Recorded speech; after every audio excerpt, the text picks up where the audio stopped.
Hey, let's talk about a feeling I think we all know. That sense of constant, just overwhelming pressure. Today, we're going to break down a new framework that says this overload isn't just a feeling. Nope, it's a measurable, physical dynamic. Okay, let's get into it. I mean, have you ever just stopped and asked yourself this? It doesn't matter if you're looking at your email inbox, the 24/7 news cycle, or even global supply chains. Everything just feels, well, fragile, like it's all stretched to the absolute limit. Well, according to this new research, that feeling is completely real. It's not in your head. It's a fundamental mismatch, a dynamic, where the sheer amount of stuff in a system starts to totally overwhelm that system's ability to actually handle it.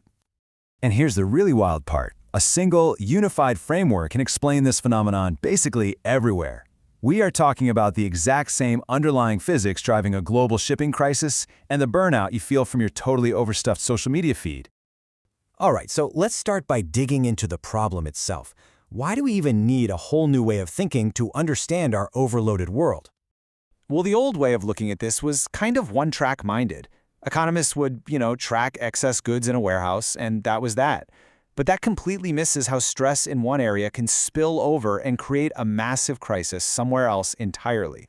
Who cares if your warehouse is stable if your financial system is about to implode, right? And this brings us to the core idea of this whole framework. And honestly, it's beautifully simple. It all comes down to a battle between two forces, pressure and capacity. First up, you've got surplus pressure. Just think of this as any kind of overload. The obvious example is a warehouse with way too many boxes. But, and this is crucial, it also includes all the invisible stuff. That mountain of unread emails in your inbox, or the endless stream of ads a platform tries to cram in front of you. And on the other side of the ring, you have absorption capacity. This is the system's ability to actually cope with all that pressure. It's the number of trucks you have to ship those boxes, sure, but it's also your finite mental bandwidth to process all those emails, or the very limited daily attention we all have to watch those ads. So, you can see how this plays out in two basic states. When the pressure is less than the capacity, everything's cool. The system is stable, it's resilient, but the moment that pressure exceeds capacity, that's when the system becomes overloaded, fragile, and just super vulnerable to shocks. That is the tipping point. Now, this framework goes even deeper by sorting these pressures into 5 different domains. And this is where we really start to see the hidden stresses of our digital world come into focus. So, you've got the ones you'd expect, material, financial, and institutional. But here's the absolute game changer, including attention and cognitive pressure. In our Web 2.0 world, that fire hose of information creates insane pressure on our limited attention. And the constant demand to process it all, to make sense of it, creates a cognitive backlog. These are the invisible overloads that really define modern life. So, how do we measure all this? Well, the framework gives us something called the Surplus Saturation Index, or SSI. The easiest way to think about it is like a universal pressure gauge for any system. A score near 0 means there's plenty of room, lots of slack. A score getting close to 1, that means the system is at or maybe even past its breaking point. Let's make this really concrete. Imagine an online platform. The ad load, that's the pressure, is about 0.7 hours per day. But the user's attention budget, the capacity, is only 0.6 hours a day. See? The pressure is already bigger than the capacity. This gives it a surplus saturation index of 0.534. The closer that number gets to 1, the more overstuffed and fragile that platform is becoming. Now, what's really important to get is that these pressures aren't just sitting still. They build up, they move around, and they can interact in ways that suddenly push a totally stable system right into a fragile one. Let's look at how. So, the whole thing works on this really simple but powerful cycle. First, you start with whatever pressure you already have. Then, new pressure gets added. The system absorbs what it can, based on its capacity, and anything that's left over, that gets spilled over, maybe even becoming pressure in a totally different domain. And here's where it gets really interesting. When a system gets too stressed out, it can literally change its own rules. This is called a mode switch. For instance, a social media platform in normal mode might just push as many ads as it possibly can.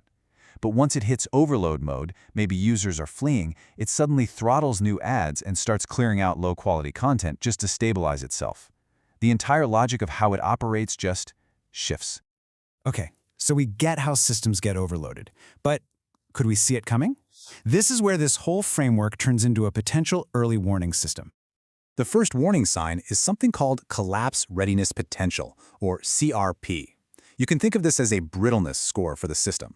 A high number, like this 0.835, means the system is full of debt or other obligations, that's the high leverage part, and has very few safety nets or buffers. It's basically primed to shatter at the first sign of trouble. The second ingredient is called semantic Shannon entropy, or SSE. That sounds complicated, but it basically just measures how fragmented our conversations are. A crazy high score like this 0.96 means everyone is just yelling into their own echo chamber. There's no shared story, which makes it almost impossible to coordinate a response when a real crisis hits. And the final piece of the puzzle is the maximum SSI. For this, we look across all 5 of those domains we talked about, material, financial, attention, all of them, and we find the single weakest link.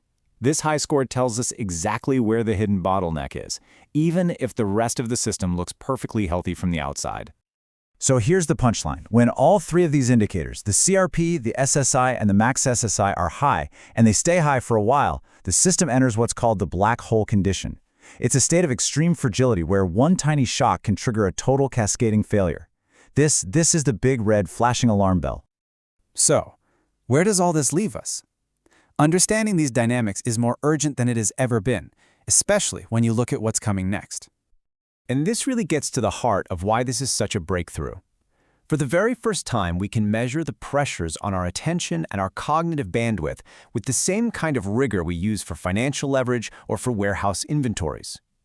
We can finally start to manage the invisible strains of the information age. And that leaves us with a huge, critical question. Generative AI is about to multiply these information pressures on a scale we have never ever seen before. So, using a framework like this, are we going to be able to design systems that can absorb that pressure and stay resilient? Or are we just building a future that's permanently stuck on the brink of overload? The choice, really, is ours.